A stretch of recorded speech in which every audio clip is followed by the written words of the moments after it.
zonke kwenze yonke into ukuze kube ngathi abantu sebebalekile babukele enkatheni ayikho into enjalo futhi ingakho ngoba ukhetho esiphuma kulona beyingekho into ethi imeya ziyahlanganyela umeya nomeya ubeyimela kumkhandlu wakhe yikho-ke i-MK bikade igabavula kanje ngoba beyingekho le nhlanganisela ukuthi kuhlangane wonke umuntu kuyofakwa amagrosa kuthengelwa abantu izinto ngingayibona lento so-ke ilento yenza ukuthi eNyukhasela-ke u-MK alimale ulinyazwe ukuthi inkathi bithe mbo imeya from komasipala abahlukahlukene yabona mhla kuthiwa ukhetho oluvulelekile umasipala nomasipala uyimela umuntu unako kwangakubo kuyobuya esifanayo bhodi so-ke ingakho ngithi mina yabona lo ANC etholela amavoti i-genuine leyanto yokuthi atholela amavoti ngoba u-ANC akanamali yokwenza lezi zinto ezenziwa inkathi yabo so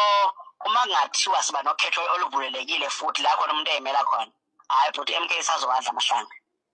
so ngisho ukuthi mfowethu ngiyayithanda indlela engihlale ngizokhomenta ngayo ukuthi umuntu kuhlele ngaphathi mfowethu kubuhlungu into eyenziwe ku-MK kodwa ayikho into esizoyenza bhuti ngoba okwamanje umuntu uncela khona madoda umbele uqhamuka ngakhona kodwa sengithi nje mfowethu ezinye izinto ngiyatela naye ngoba niyakwazi nokuba kwe-platform yokuchaza izinto ukuthi kunyeni kwenze kube clear nje kubantu ukuthi no guys into eyenza ukuthi kube ngathi inkathi iphuma phambili ilo operation mbo imeya ivele iphume zonke iphethe amagrosa iphethe imali zothi zazenza zonke izinto mhla kuthiwa abantu bayimele kimina nje lapha mfethu MK iwinile kakhulu iwine kakhulu eNyukhasela nge-MK kuleya by-election iwinile it's just that abantu bamanipulate-iwe ngoba abantu balambile futhi qiniso ingakho i-ANC ithole leza zinamba ngoba i-ANC bingenawo amandla okumanipulate abantu angithi ayiphethe emkhandlo eminingi yabo so ngisho ukuthi nje mfethu ngiyacela ukuthi leyo nto ngoba la ma-statement akhishwayo azobadikibalisa abanye babona ngathi into ye-MK futhi iyafadalala kanti cha ngiyadinga nje baqonda ukuthi cha nalapha nje wine kahle MK is just that asikabi nayo thina imali yokuphuma sidizela abantu njengoba inkathi ithengela abantu amagrosa ayibathengelayo amabhayisikili nani yabo lokho futhi nabo bakwenza ngokuhlanganyela mhla kuthiwa impela zidedeliwe njengokhetho lesiphuma kulo la kungekho umeyolekelele wonke umuntu ezimele kuyobuya ama-result afanayo bhuti manje ileyo nto nje mfethu ethi hayi angilithole ucingo lakho ngoba ngiyakulandela kakhulu mfowethu futhi ngumlandeli ngiyayithanda kodwa ngikwazi bhuti ukuvela even ngakithi baze bangibize ngo-anonymous hayi wenza kahle mfowethu ungaveli yona impento efunakalayo leyo awuwedwa baningi nanokuthi-ke nje enye into mhlambe nathi ngasibe sikhulume mhlambe kanje ngenkatha sibuyisa onembeza kubona mfowethu sizama ukubuyisa onembeza uyabona mina kuyongijabulisa kuyongijabulisa mina ukubona inkatha mina ne-MK isebenzisana mfowethu yona nto umuntu ayilindele ekade yokwazi ukusibuyisela ithemba mfowethu kakhulu kodwa-ke ngenxa yamabhodo aconzayo kwenzekile ngendlela okwenzeke ngayo bathi-ke mfowethu ithemba selilahlile yikho ngithi mina mhla siyimele kungekho ukuthi i-by-election ngoba cha kuma-by-election enkathi sazowina ngenxa yokuthi bavele bathi mbowe bhuda ninangikhona bathi mbo futhi phuma masekhulu ashoyo ukuthi hambisana endaweni ethize hambisana okungaka niyolekelela so-ke vele thina i-MK ayinalutho njengamanje vele okunye kusazosinda kodwa mhla kuthiwa umuntu uyimele siyothola ama-result kango-29 May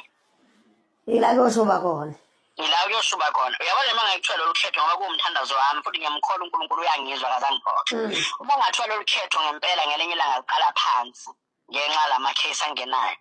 hhayi webhodi bayikhotha imbengeke mina ngoba lapho akekho phela umuntu osukelekelelwa omunye ziyokhala ngoba beyomuntu ezimele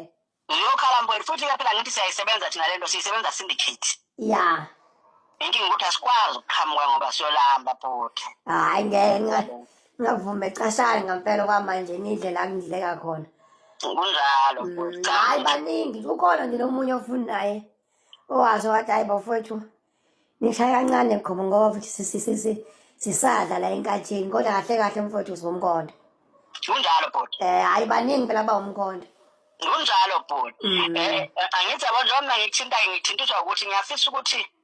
i-clarity bekhona kubantu ukuthi guys uma nibona inkathi iwina ningadideki ingoba iy'meya zakhona zonke ziyatshelwa ukuthi lethani umthamo ongaka uzolekelela la bese kumanipulate abantu ngalezo zinto lezo so-ke thina njengoba singabi nalutho vele ngeke sifane nabo ngoba abantu balambile bafuna izinto vele balambile ngampela futhi ngesiqamba manga yikho ngikwenzela isibonelo ngo-ANC ukuthi nje la ma-result akawatholi lapha agenuine ngoba ubengenalutho lokuyokhondensa abantu njengenkade yikho-ke etholele yanambi bimfanele nabo laba bafanelwe yiyo leya namba futhi bayothola leya namba mhla ingekho lenhlanganisela ukuthi imeya ikhishwe kuthiwa ziyobambisana. So nje kumina mfowethu i-MK iwinile lapha ngalawa mavoti wathole futhi iwine kakhulu. Inkinga ukuthi ibingenawa amandla okuyodizela abantu. Kuzolunga. Hayi mfowethu.